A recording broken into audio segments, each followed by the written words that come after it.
We're coming at you with 5 books you just may want to add to your TBR.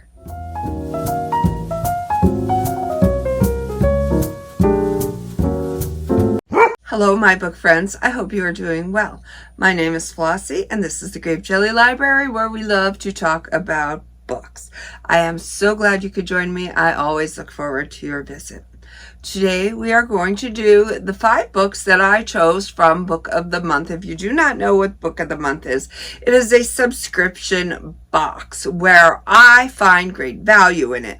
I get, for my monthly subscription price, which is $16 and change, I pick my book, plus I always pick 4 additional add-ons. And I do this because, dig this, for $16 and change, and then it's like $46 and change for the 5 books in the box. When I take the cost of my subscription and the cost of these books, it literally comes out to be $12 and change per book for books that are $28.99 each. And that is the method to my madness. That is why I do what I do. $12 and change per book. Hello. So I am super excited to show you the books that I want to share with you today. We're going to kick it off with The Remains of the Day by Kazu Ishiguro. This is the story of a lifelong butler who enjoyed his servitude to his master, Lord Darlington. This story is set in Oxford, New England. And our butler, Stevens, was generally happy with his lifelong servitude to Master Darlington. It is upon Master Darlington's death, Stevens takes a 6-day excursion. And during this excursion, he's bringing up bits and pieces of his past and now questioning them a little bit harder than I guess he would. You know how sometimes a thought passes our mind, but it's just like a floating cloud. It just passes. Well, these thoughts now are starting to linger. And Stevens is being forced to confront the man that he thought he was serving versus the man that Lord Darlington might have actually been. In this book, it does say that Lord Darlington was a Nazi sympathizer. So Stevens is now starting to look at the picture with a little bit more detail and a little bit more in depth, with more focused vision. And he's wondering, is it man versus image? It's very hard to live up to an image. And did Lord Darlington live up to the image that Stevens had portrayed of him? Can Stevens now live with himself if the image that he created for Lord Darlington turns out to be different, not what he thought it was? So yeah, I could totally relate to this book, and I am anxious to see if it plays out somewhat in a manner that happened to actually apply within my own life. So that should be interesting. The second book I want to bring to you is Starling House by Alex E. Farrow. Set in Eden, Kentucky, which I really love this right off the bat about this book. Something about the state of Kentucky draws me, and I do not know what it is because I've never been to Kentucky. I passed through Kentucky, but I have never seen Kentucky. And there's a little part of my heart that identifies as a Kentuckian. It really does. And I don't know why. Perhaps in another life I was. Anyways, enough of that. Opal is many things. She's an orphan, She's a high school dropout. She's a full-time cynic, a part-time cashier, and she's a hopeless optimist. She would love to get her little brother Jasper out of this creepy, eerie, good-for-nothing town. So says Opal. An escape fund is set up to help get Jasper out of this spooky town. Opal, who has been a fan of the Underland since she was a child, gets the chance to step inside the Starling House to make some extra dough to help fund her brother's escape out of this town. She can't refuse the offer. Ghosts, haunted house, curses, sinister forces, buried secrets. This book is the perfect spooky season read. Let's do a balancing act now and smooth the waters over a little bit, and let's choose a romance. Let's go with You Again by Kate Goldbeck. Beautiful. Are you seeing what I'm seeing? Beautiful. Feeling all the fall vibes.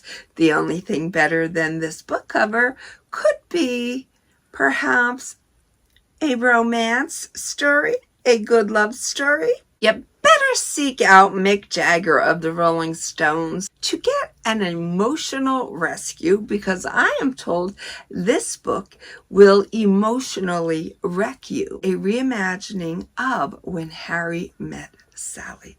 I have never seen the movie. I don't know if you have.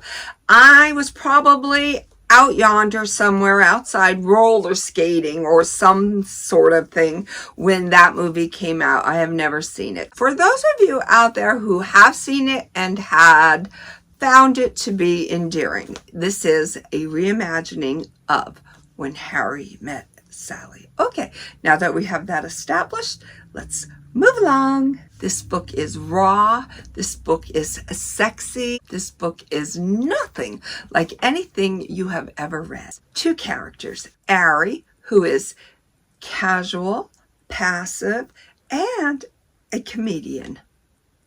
We have Josh, who is rambunctious and ambitious, and he just wants to find the one. Ari is perfectly happy and content with keeping all of her relations in the friend zone. When Ari's path crosses Josh's path, the wrong kind of sparks fly, and they instantly hate each other. I'm telling you. How their paths came to cross is when they discovered they were both sleeping with the same woman. Things happen, and the storyline will unfold. Somewhere along the storyline, Ari's path is going to cross back up with Josh's path after both of them suffer bad breakups. Well, both of them are too saddened and exhausted to go on hating each other. They discover that hanging with your old nemesis could be quite fun, and the extracurricular activities even more so, if you catch my drift. You silly kids. The fourth book is The Unfortunate Side Effects of Heartbreak and Magic by Brianne Randall. What we have here is a witchy good tale. This follows the story of the Revelair family, where each member is blessed with a certain aspect of magic.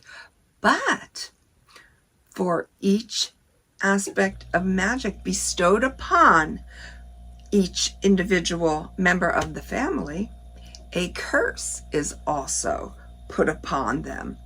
Example, one of the ladies has a certain type of magic about her, but her curse is if she suffers 4 heartbreaks in her lifetime, then her magic will be revoked, taken from her for all eternity.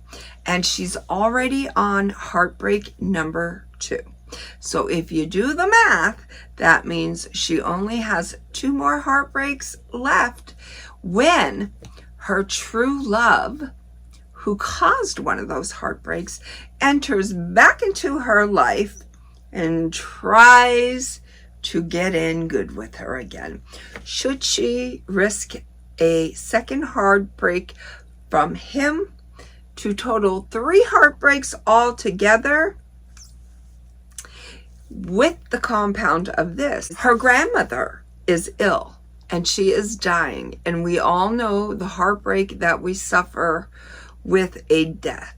So we already know that heartbreak number 3 is going to be bestowed upon her pretty soon with her grandmother's passing. Should she take the chance and allow an old flame to re-enter her life and rekindle a flame, knowing that this one might have been her true love, but if he does her dirty, she will suffer her 4th heartbreak and her magic power will be revoked. Decisions, choices, learning to let go, learning when to hold on, and learning to set boundaries or give second chances. This book definitely has me intrigued. And that will bring us to our last book, The Unmaking of June Farrow by Adrienne Young. This book is a trifecta of mystery, romance, and magic. Again, with the magic. I think it's important that we all keep a little magic in our lives. This book is a must-read for fans of The Invisible Life of Addie LaRue. Set in Jasper, North Carolina, the Farrow women are known for 2 things: their thriving flower farm and the mysterious plague that curses their family lineage. June sees things that aren't really there and hears things that are not really calling. She hears wind chimes, faint voices calling her name, and she sees doors that appear out of thin air. You don't say. June is being raised by her grandmother upon her mother's sudden disappearance. June's grandmother's time is nearing its end. June starts to uncover certain mysterious clues into her mother's disappearance.